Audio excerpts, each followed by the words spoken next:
Alors donc effectivement bonjour, donc moi je représente le CHU de Bordeaux, je suis chargée de mission handicap, donc mon poste est entièrement dédié à la fonction d'une grosse structure, ce qui nous permet d'avoir cet avantage. On est conventionné avec le FIP, on a eu plusieurs conventions et donc on a entamé des démarches dès 2008, donc effectivement on a fait plusieurs démarches au fil du temps qui ont été différentes, qui ont eu plus ou moins d'impact, mais à plusieurs niveaux en tout cas, on a mené notre politique de communication. Donc effectivement en fonction du stade de déploiement de la politique handicap, c'est vrai que sur les prémices on n'a pas communiqué sur les mêmes éléments qu'on peut le faire aujourd'hui. Des différentes cibles, on a sensibilisé progressivement l'encadrement, etc. pour venir de plus en plus sur le collectif, et puis des objectifs de communication qu'on définit chaque année en groupe de travail. Nos actions, on les mène en fonction de la particularité de l'établissement. Effectivement, on est multi-site, donc il faut qu'on soit présent un petit peu partout. Et puis, on a des services de soins, donc on ne va pas se déplacer directement dans les équipes, ce n'est pas forcément évident. On joue sur les représentations aussi de nos soignants. C'est vrai que le handicap est pas mal perçu comme quelque chose à soigner, comme une maladie ou autre. Donc voilà, on a ce handicap de communication. En préalable, on a parlé des plaquettes. Donc on a travaillé sur une plaquette d'information sur la RQTH. On est parti vraiment sur la notion de clarification de la RQTH, puisqu'on a beaucoup de personnes qui pensent que la RQTH, effectivement, la situation de handicap, elle attribue à des personnes qui sont en fauteuil roulant, voilà, tout ça. Donc on est vraiment rentré sur un point d'entrée sur la situation de handicap. J'ai un problème de santé, ça a des répercussions sur mon travail, qu'est-ce que je fais? Effectivement, après on a travaillé avec le Handipact sur la diffusion de la plaquette et puis donc l'harmonisation pour différentes structures. C'est une plaquette qu'on a diffusée en plusieurs temps, donc effectivement au cadre, au chef de service, qui est librement en accès sur les espaces RH, services sociaux, etc. Et qu'on diffuse de toute façon tous les ans. Et pour effectivement information, on va les réactualiser, cette plaquette, parce qu'on a toujours des éléments à apporter.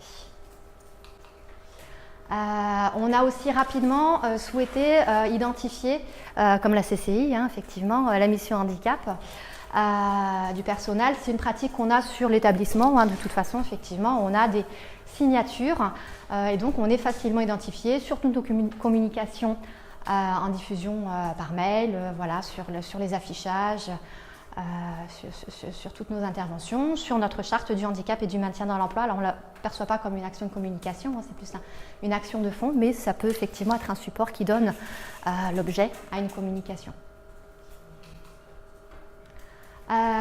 Donc depuis 2008, on a expérimenté beaucoup de types de communication ou de sensibilisation. On a eu la conférence théâtralisée, on a fait intervenir une équipe de théâtre sur les selfs aussi.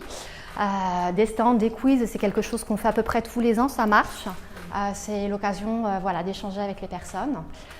Des dépliants d'informations, des jeux différents, des vidéos qu'on a constituées en interne. Des opérations type colloque handicap et travail, où aussi on a fait un colloque sur le handicap psychique. Donc on est toujours à la frontière entre la sensibilisation et la formation. Une exposition handicap et travail et notre dernière action, les défis du maintien dans l'emploi. J'ai fait un zoom sur quelques-unes de ces actions qui pouvaient sortir un petit peu de l'ordinaire.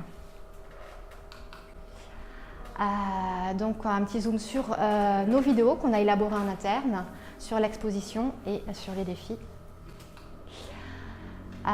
L'exposition handicap et travail, donc notre objectif c'était de sensibiliser un maximum de personnes en un temps court. Les personnes elles ont un petit peu du mal sur notre structure et peut-être sur d'autres, mais à se déplacer pour un long temps, pour venir sur des formations, voilà, on est toujours contraint par le temps. Donc on s'est dit comment faire pour être présent sur un lieu de passage. Voilà, moi quand je suis dans une salle d'attente, je regarde toujours ce qui est au mur, donc on s'est dit on va se mettre sur un lieu de passage où les gens attendent, et puis ne serait-ce que par curiosité, ils iront ce qu'ils peuvent y voir. Donc on a traité du handicap effectivement avec humour, mais pas trop. Pouvoir toucher effectivement sur les représentations avec l'humour, ça marche bien. Il faut savoir pas trop en faire, et puis avec des apports réglementaires à côté. Et donc on s'est positionné sur une exposition, donc comme je disais on a la particularité d'être multisite, donc on l'a fait vraiment tourner sur tous les sites du CHU de Bordeaux dans des lieux différents. Alors effectivement ça peut être un espace RH où les agents vont à la rencontre des informations RH comme sur des selfs. Voilà, on s'est vraiment lié aux pratiques des établissements sur lesquels on est allé. Donc ce sont des dessins, alors on va en montrer quelques-uns, mais on avait réalisé en 2015 un colloque handicap et travail, et donc on avait un dessinateur qui intervenait en live pour animer, et donc effectivement et apporter une touche humoristique. Donc on avait nos dessins humoristiques qui étaient tout faits, et donc l'idée c'était de les réutiliser en faisant quelque chose voilà, qui pouvait apporter une information. Ils ne sont pas tous sous-titrés, mais effectivement, donc là c'est vraiment, je vous prends les dessins bruts, on avait sous-titré nos dessins, je ne sais pas si vous avez remarqué hein, dans la première image globale, on avait l'image de l'apport réglementaire, on avait nos dessins et puis toujours une petite phrase d'information ou d'identification pour faire le match avec l'info qu'on voulait donner. Donc on a effectivement la personne sur le lieu. Et ça, c'était en live de l'entretien. Donc ça, c'est dessiné en live par rapport aux thématiques. Voilà, c'est un dessinateur qui intervient sur des colloques, etc. Et que voilà, on avait abordé la thématique. Bon, je ne sais plus à quelle occasion, mais voilà, c'était le dessin qu'on était sorti et voilà, des choses qui peuvent faire rire. Donc handicap et travail, et là effectivement on était intervenu sur le handicap invisible, hein, effectivement l'allergie qui peut faire l'objet d'une reconnaissance du handicap, pas la mauvaise foi, hein, effectivement. C'est pour ça. Le dessin a de l'intérêt avec l'apport qu'on peut en faire à côté. Hein. Le retour dans l'entreprise, tiens, voilà l'emmerdeur, ils sont gentils, vos collègues, ils ne vous ont pas oublié, donc comment accompagner le retour à l'emploi, effectivement, être présent et pas laisser la personne revenir toute seule. Bon, ça nous parle à tous, hein, finalement, parce qu'on a tous rencontré un petit peu des situations comme ça. Alors, la situation crée le handicap, hein, là on est dans la définition du handicap et le handicap situationnel. L'aménagement de poste, hein, avant qu'il soit trop tard. Le problème visuel de cette infirmière pose un problème, si on s'en sépare, si on l'explique, l'ascenseur n'est pas là. Voilà. On peut donner les moyens aussi à l'infirmière de ne pas réaliser de fautes professionnelles, si on s'y prend à temps. C'est génial. Voilà, on est plus sur la vision globale de notre jolie ville. La performance, effectivement, la notion de compétence, hein, c'est toujours la notion RH, hein, on met la bonne personne sur le bon poste avec ou sans handicap. Alors bon, effectivement, c'était un filtre, ouais, je crois que les autres, ils ne sont pas, mais voilà, j'ai sorti un petit peu les meilleurs, mais bon, c'est des choses qui nous touchent, en tout cas, quand on lit, quand on regarde les images, et puis voilà, ça donne un petit peu envie, en tout cas, de se questionner, c'est ce qu'on disait tout à l'heure, hein, quand on va sur le pire, hein, avec le handicap de l'infirmière. À un autre moment, effectivement, on s'est dit, bon, les personnes ne viennent pas à nous, on va aller vers elles, on va leur envoyer des vidéos. Donc, on a travaillé sur des vidéos. Alors, c'est vrai qu'il y a eu plusieurs choses qui existent. Dans le milieu hospitalier, on aime bien voir quelque chose qui est proche du milieu hospitalier. Donc, on a tourné nous-mêmes nos vidéos avec des scripts. Enfin, tourné, on a fait appel à une équipe, mais on était là sur la conception des films. Et puis, donc on a écrit et on s'est vraiment basé sur des problématiques qu'on rencontrait et qui nous parlaient, qui étaient de notre quotidien. Donc, vraiment en groupe de travail, avec effectivement, il y avait des représentants du personnel, conseillers mobilité santé, voilà. Et on a fait ressortir un petit peu des messages qui nous semblaient importants de faire passer. Alors, on a 4 vidéos. Le tabou, là, c'était effectivement une personne qui ne veut surtout pas déclarer sa situation de handicap parce qu'on pourra le voir, il est tout de suite. Ah, on le verra après, voilà. Ouais, voilà. Donc j'ai envoyé une vidéo pour qu'on puisse voir ce que ça fait. Le tabou, c'est celle qui est la plus transposable finalement dans toutes les institutions. Moi, si je déclare mon handicap, est-ce que je ne vais pas être virée est-ce que je ne vais pas avoir un problème dans mon expérience professionnelle par la suite, voilà. C'est quelqu'un qui m'a dit, c'est effectivement toujours la représentation de l'avantage. Tiens, lui, il a un beau fauteuil, lui, il part plus tôt. Voilà, on travaille beaucoup sur les on-dit qui ont trait autour du handicap. Résilience, alors on est passé du handicap, c'est le passage au handicap compensé. On a une personne qui n'entend pas bien, qui tout d'un coup entend bien, et donc ça va prêter à confusion. Et là, effectivement, on peut montrer comment, avec la déclaration de RQTH et la compensation du handicap, finalement, voilà, il faut oser, puisqu'après, la situation de travail, elle est tout à fait pertinente. Travail d'équipe, le retour à l'emploi après une absence pour raison de santé. Donc là, on va voir la personne qui revient, l'échange, les choses qu'elle ne peut plus faire, mais les choses qu'elle va faire et comment elle va finalement aider son collègue aussi, parce que peut-être que oui, elle ne peut pas lever les bras et puis mettre la perfusion en l'air, mais que derrière, elle s'en sort mieux en informatique, elle va mieux gérer le dossier et donc elle va accompagner l'autre personne. Voilà. Puis on a effectivement dans ces vidéos cherché à toucher tous les corps de métier, hein, puisqu'on a vraiment beaucoup de corps de métier. Donc l'idée c'était que tout le monde s'y retrouve à un moment sur une vidéo. On a l'administratif, on a de l'entretien, des infirmiers, voilà. Des techniques aussi.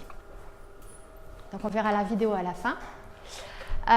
Et puis donc les défis du maintien dans l'emploi. Donc dans toutes nos opérations, on s'est rendu compte qu'on avait bien formé les cadres, sensibilisé les cadres, bien travaillé auprès des agents eux-mêmes. Hein. Effectivement, vous êtes acteur de votre situation. Voilà, vous pouvez effectivement agir pour que ça se passe bien, faire les démarches de la RQTH, etc. Et puis se poser la question du collectif de travail. On perçoit toujours des remontées de l'acceptation du handicap au sein des équipes et on voulait vraiment toucher le collectif de travail.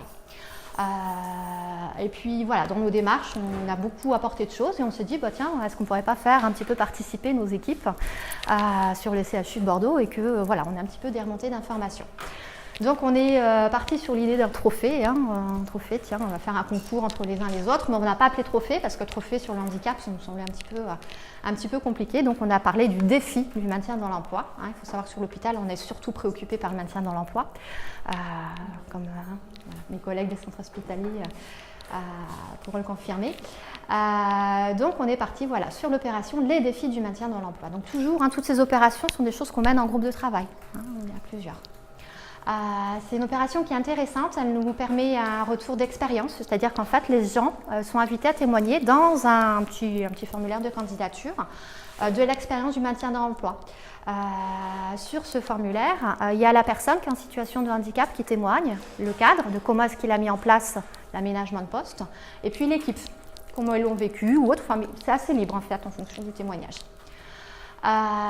C'est des retours d'expérience qui sont très intéressants parce qu'en plus on a vu, donc au niveau de la cellule maintien dans l'emploi, on est intervenu sur certaines situations qu'on connaît, mais le maintien dans l'emploi, il est principalement organisé par les cadres sur l'aménagement des tâches de travail. Donc on a aussi des expériences qui remontent comme ça et on voit la créativité des cadres pour aménager le poste en disant effectivement, il y a un tel qui est dans mon équipe, il faut le maintenir en emploi, il ne peut plus faire ça, qu'est-ce qu'il peut faire d'autre, et on voit une réflexion qui est menée qui bénéficie à la fois au cadre, à la fois à l'équipe, dans l'organisation et donc aux patients in fine. On a vraiment des aménagements de poste où il y a une réflexion de l'organisation du service qui va vers la performance derrière.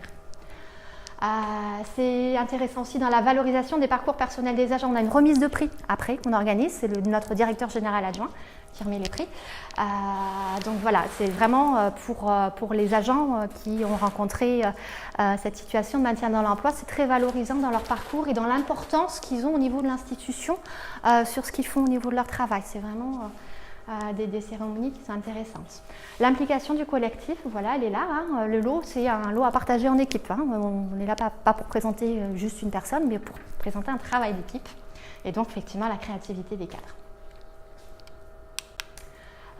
Donc sur cette opération, là c'est des photos de la dernière remise des prix, mais donc on a des parcours de différentes personnes. On était parti sur les défis du maintien dans l'emploi. Il faut savoir qu'on a fait une deuxième édition en 2017 avec des prix qui ont été remis là au printemps.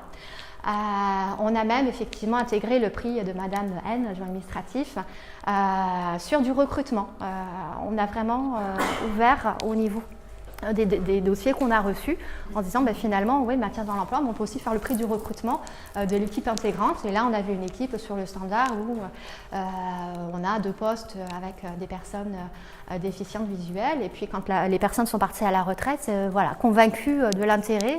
Alors, c'est vrai que ce n'est pas la démarche de dire on va recruter un handicap visuel ou autre derrière, mais bon, le poste est aménagé, mais c'est normal qu'il y ait à nouveau quelqu'un qui ait besoin de ce poste et qui puisse en bénéficier, puisqu'ils ont tout à fait la compétence qui va. Donc voilà, c'est vraiment des jolis exemples de parcours et avec un gros impact. Donc on a un article en juillet qui paraît dans le journal interne, Passerelle, où on a une page dédiée vraiment au handicap. Donc c'est un journal effectivement interne qui est trimestriel, qui fait une dizaine de pages. On a une page entière sur le handicap, sur la nouvelle convention avec le FIP qu'on vient de re-signer et sur cette opération-là. Et donc sur l'opération, on met bien une photo d'équipe. Ça aussi, ça joue sur les préjugés sur le handicap parce qu'on va voir dans les photos d'équipe sur la remise des prix que on ne sait pas du tout qui c'est la personne en situation de handicap.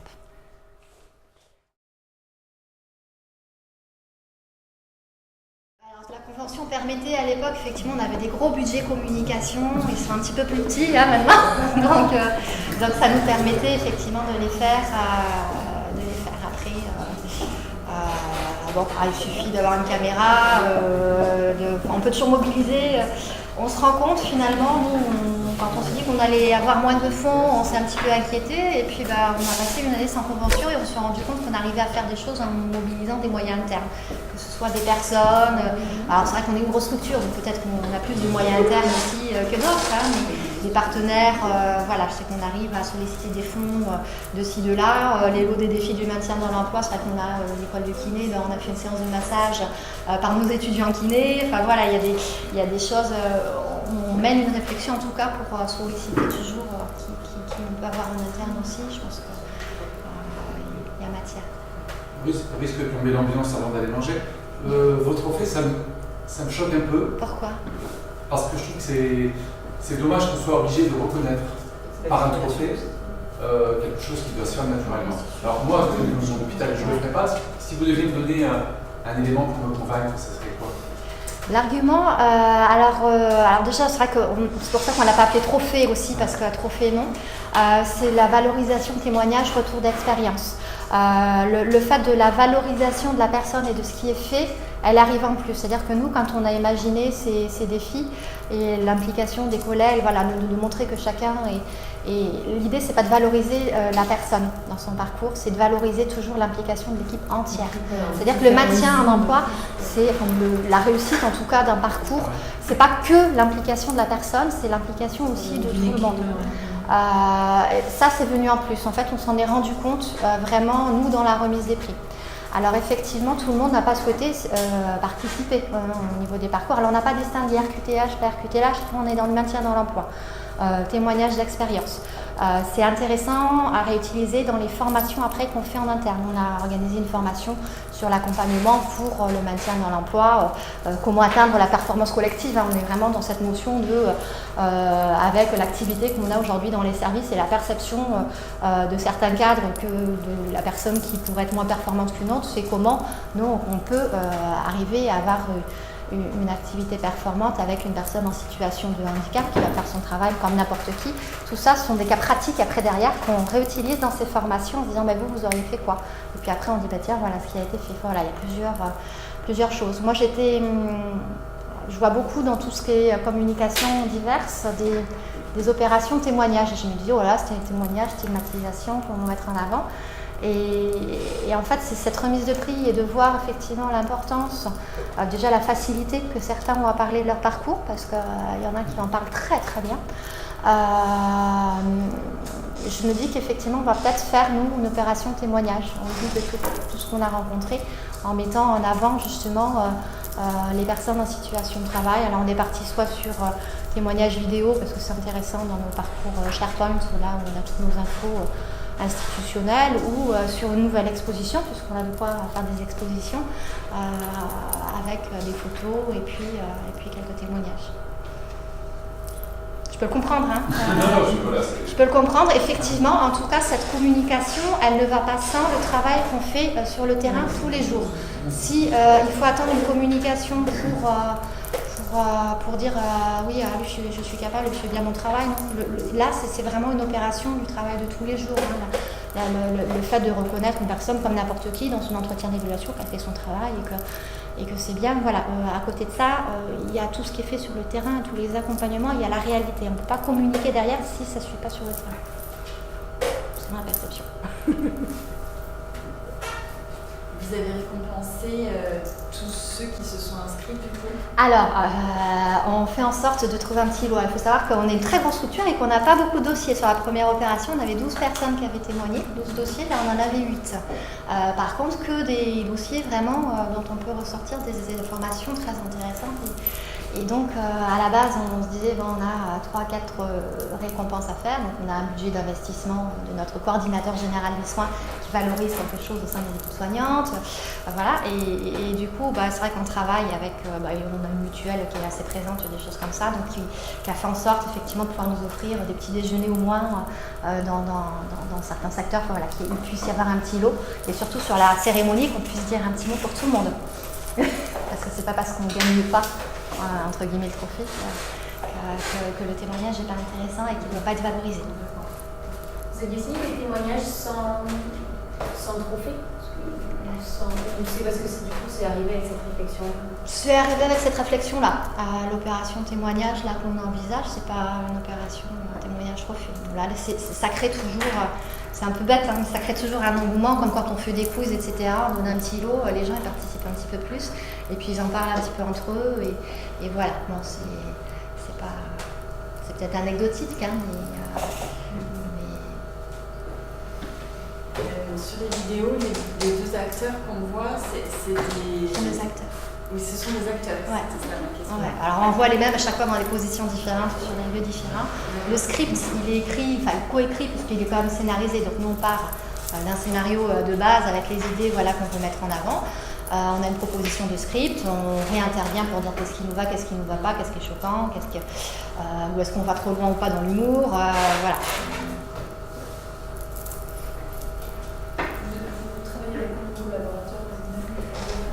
Alors, on a une cellule maintien dans l'emploi au sein du département RH où il y a pas mal de monde, hein, donc c'est piloté par une juriste. On a 4 gestionnaires du maintien dans l'emploi, donc qui gèrent toutes les personnes en absence longue sur les retours à l'emploi, le lien avec le comité médical, la commission de réforme. Moi, je pilote tout ce qui est convention avec le FIP, recrutement de travailleurs handicapés, enfin tout ce qui est lié un petit peu dialogue social, opération de communication, sensibilisation. On a 2 conseillers mobilité santé, donc qui accompagnent. Ah oui, Mais il y a combien d'agents? après voilà, on est 12 000 là. 12 000. Voilà, c'est au sein du département RH. Moi, ce qui m'intéresserait de savoir, c'est voilà, c'est que vous mais peut-être que je pourrais revenir en contact avec vous, parce que je veux aussi savoir l'accompagnement sur les parcours de formation, les maintien en emploi. Vous avez bien insisté sur le maintien en emploi, c'est le reste. Oui, parcours formation, effectivement, qui est formalisé, procédurisé. Même les formations que tu as mis en place contre ces préjugés que tout le monde a des je pense que ça peut nous intéresser. Voilà, c'est sûr. Permettrait de les Vous accepteriez en duo D un référent handicap et un établissement? Oui. Mais on échange avec votre collègue, hein, effectivement, des fois par moment, avec Laurence. On ne connaît pas le handicap parce que l'on reçoit, donc. Non, ouais, peut-être. Potentiellement, on se voit. Non, alors c'est vrai que voilà, on a chacun, je pense, des opérations qui se prêtent à nos structures et au moment où on l'apporte, hein, je pense qu'une opération dans une structure est plus ou moins efficiente dans une autre et puis après il faut toujours se l'adapter. C'est vrai que dans tout ce qui est moi proposé, c'est vrai que j'avais sollicité pas mal, hein, comme on avait un gros budget comme à l'origine, il y avait pas mal de structures qui proposaient des actions, mais c'était toujours difficile d'avoir du sur-mesure et finalement on se rend compte que c'est quand même assez pertinent de faire des choses en interne, encore faut-il avoir le temps. C'est vrai que moi j'ai le privilège d'avoir un poste dédié à la mission, j'aime bien ça aussi, mais c'est, voilà, ça demande de l'investissement, mais c'est surtout que nos personnels s'y retrouvent dans les questions qu'on aborde.